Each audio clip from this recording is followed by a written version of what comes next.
Bonjour, bienvenue dans la série sur les échecs. Toujours sur les échecs doubles, les échecs à la découverte double. Ici, une partie de Cashdown contre Horowitz à New York en 1939 et le trait est au noir. Ici, les noirs commettent une faute. Ils se contentaient de la nullité.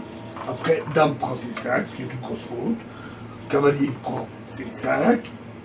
Fou prend F1. Tour prend F1. Tour prend F2, etc. Ce qui conduit à une position archi-nul. Mais pourtant, ils auraient pu gagner.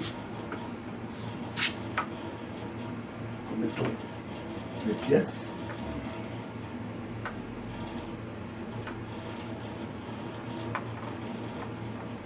Ils auraient pu gagner en sacrifiant leur dame, en prenant directement fou prend F1, échec. Et après, dame prend H5, tour prend F2, échec. Et les blancs se retrouvent ainsi face à un échec à la découverte de la tour ou du fou qui est imparable. Par exemple, évidemment pas roi G1, parce que sinon, tour F5, échec, suivi de tour prend H5, échec et mat. Donc,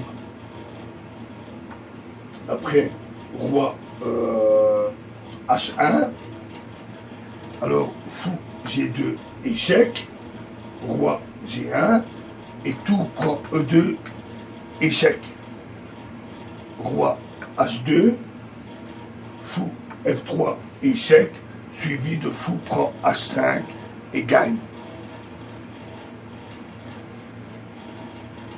Les noirs ont laissé échapper la victoire.